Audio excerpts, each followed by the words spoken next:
everyone! This is me, Ninita. Ngayon, sa aking video,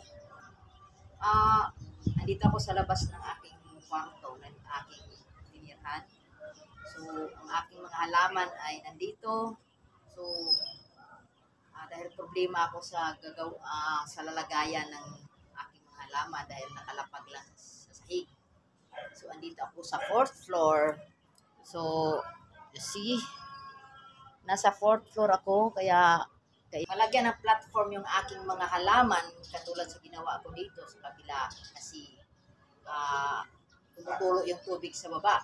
Kaya kailangan ko gagawa ng patungan. So, ngayon sa aking video, ipakita ko sa inyo paano ko gagawin yung carpentry works. Medyo mahilig man rin ako magtingting sa mga bagay-bagay. So, mahilig rin ako maglagari, magpukpok ng martilyo para mga kunting-kunting gagawin. So, ipakita ko sa inyo dito ngayon kung paano ako gagawa ng parang bench para tungtungan ng aking mga halaman, kasi marami na itong aking mga halaman dito. So, ito natungtong ko na ito dito. So, yung iba kasi hindi pa. So, itong mga halaman na to natungtong na siya. So, ginawaan ko na. So, ipakita ko sa inyo kung paano ako gagawa ng patungan sa aking mga halaman. So, bago nyo mapanood kung paano ako gagawa ng mga simple na carpentry works, so please like, share, follow, and subscribe NENITA'S Life YouTube channel. Thank you for watching. Sa video kong ito, hinanda ko na yung aking mga kahoy na gagawin. So, ito yung mga recycled na mga kahoy. Gagawin ko ito na bench para patungan ng aking mga halaman. So, hindi ko man tayo siya matungtong. Kung hindi ko tulad yan ng paa yung gagawin ngayon, ako ay maglagarin ng kahoy para gagawin paa.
Buhay na mahirap eh.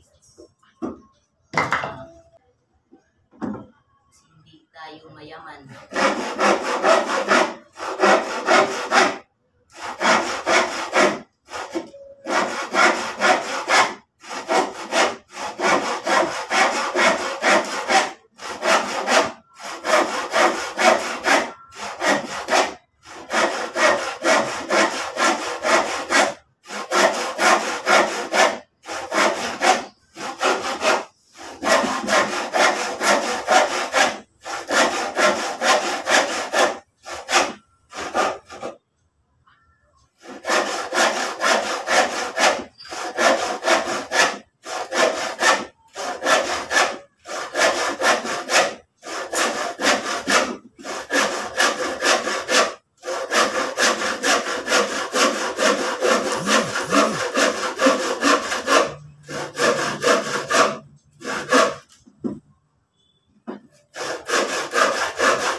Oh, I perspire much. It's very, very, very hot. Doing many things. Start from work also. Sewing.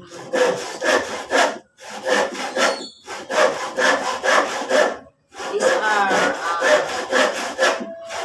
recycled lumber that are not used. I will have to recycle this and for my plants.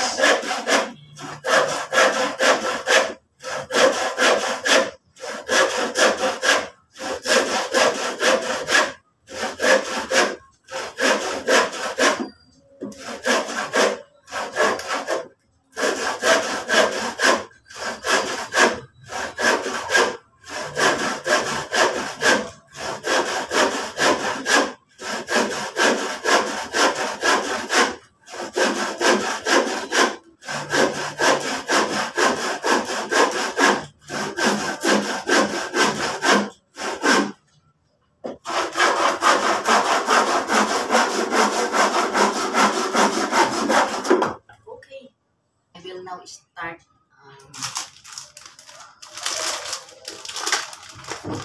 making a platform for my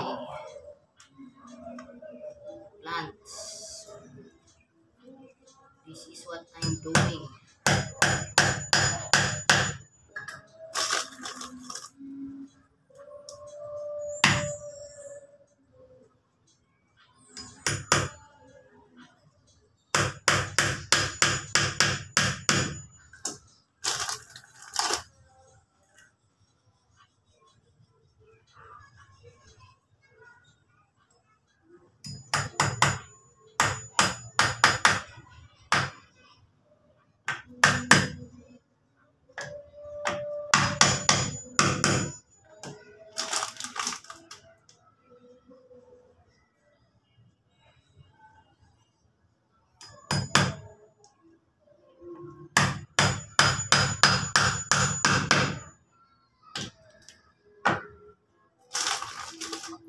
muna para diretso na ako magawa ng bakuman.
The other one.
ang aking pako.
This one is not good.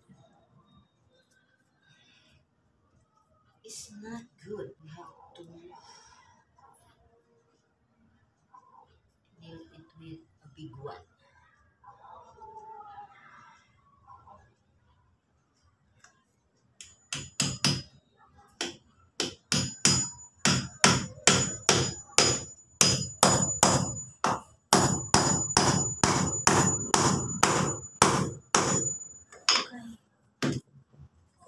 So I finished. Like this. Like that. So I will have to place it side. That.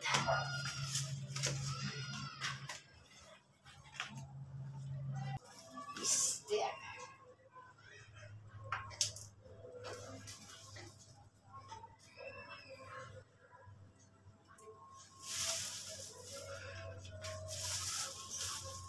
So that's my lucky bamboo with the gabi-gabi. This is oregano. Why I place it here near the door, because it is a lucky plant also that will have a barrier for negative energies here. So that's why I place it here. I have here the askis. So askis is here. So I place the askis there. Why? It's near the door because it's also for good luck and for fortune. So I will have to arrange it properly. That's my plan. So I already have a platform for my plants inside the door. So thank you for watching.